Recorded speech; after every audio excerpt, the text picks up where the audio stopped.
Hello friends, एक बार फिर से आप सभी का हमारे चैनल पर स्वागत है। आज की इस वीडियो में हम डिस्कस करेंगे लैंग्वेज एंड आइडेंटिटी के बारे में, यानी कि भाषा और पहचान। इससे पिछले वाले वीडियो में हमने डिस्कस किया था लैंग्वेज एंड सोसाइटी और कल्चर के बारे में। अगर आपने वो नहीं देखा तो देख लीजिए, वीडियो का डिस्क्रिप्शन में लिंक मिल जाएगा, और या तो आप प्लेलिस्ट में भी जाकर देख सकते हैं। तो देखिए, बेसिकली आपका जो पहचान है वो भाषा से ही होता है। तो लिखा हुआ भाषा किसी भी संस्कृति और समाज का एक केंद्रीय तत्व है। प्रत्येक मनुष्य के लिए यह अपने आसपास की दुनिया को समझने और उसका मूल्यांकन करने का मुख्य साधन है। इसलिए भाषा पहचान का एक केंद्रीय तत्व है, जिसका अर्थ है अपनी ताकत की धारणा और अपने स्वयं के अतीत के मूल्यांकन, अपने स्वयं के भविष्य के दर्शन। उसके बाद है, पहचान पुरुषों और महिलाओं के कार्यों को लक्ष्य, दिशा और निरंतरता प्रदान करती है। यह स्वयं छवि या पहचान अन्य लोगों के साथ बातचीत के माध्यम से विकसित होती है।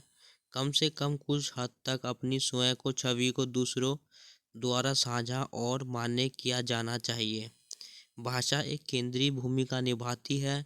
एक आम भाषा बोलने से सांप्रदायिकता की भावना पैदा होती है। भाषा की पर्याप्त महारत अन्य लोगों के साथ संतोषजनक संचार का एक निर्णायक निर्धारक है, और सामाजिक मान्यता के लिए आत्मविश्वास दुनिया में सुरक्षा की भावना में से एक है। हकलाने से लेकर गूंगेपन तक की भाषा समस्याएं शायद किसी की अपनी छवि और आत्मचेतना को सबसे ज़्यादा नुकसान पहुंचाती है। ये दुनिया भर में बोली जाने वाली कई अलग अलग भाषाएं हैं। कभी कभी यह दूसरी बार संवाद करने की कोशिश करते समय बाधाओं को दूर कर सकती है।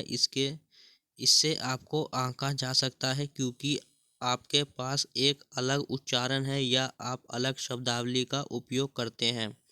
लोगों की पहचान कैसे बनती है, इसमें भाषा अहम भूमिका निभा सकती है। भाषा सिर्फ शब्दों से बढ़कर है, यह एक शक्तिशाली सामाजिक व्यवहार है जो इस बारे में बहुत कुछ बताता है कि हम कौन हैं, हम कहाँ से आते हैं। यह बताता है कि कैसे समाजशास्त्र के क्षेत्र ने हमारी दुनिया को शुरू करने के साधन के रूप में नए महत्व पर कब्जा कर लिया है। भाषा के माध्यम से सूचना के सामान्य हस्तांतरण में भाषा सामाजिक व्यवहार और पहचान के सबसे शक्तिशाली प्रतीकों में से एक है। हम भाषा का उपयोग महत्वपूर्ण सामाजिक और आत्म संदेश भेजने के लिए करते हैं कि हम कौन हैं, हम कहाँ से आते हैं और हम किसके साथ जुड़ते हैं। यह महसूस करना अक्सर चौंकाने वाला होता है कि हम किसी व्यक्ति की पृष्ठभूमि, चरित्र और इरादों को केवल व्यक्तियों की भाषा बोली या व्यापक रूप से आंक सकते हैं। उसके बाद है, भाषा की सामाजिक भूमिका को देखते हुए यह तर्क किया जाता है कि भाषा अध्ययन के साथ के एक भाग को समाज में भाषा की भूमिका पर ध्यान देना चाहिए। समाजशास्त्र अध्ययन का एक तेजी से महत्वपूर्ण और लोकप्रिय क्षेत्र बन गया है, क्योंकि दुनिया भर में कुछ संस्कृतियां अपने संचार आधार का विस्तार करती है और अंतर समूह और पारस्परिक संबंध बढ़ते महत्व पर ले जाते हैं।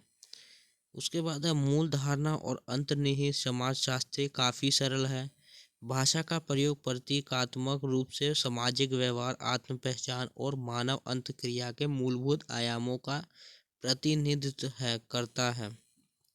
धारणा सरल है, लेकिन जिस तरीके से भाषा व्यवहार को दर्शाती है वह अक्सर जटिल और सूक्ष्म हो सकती है।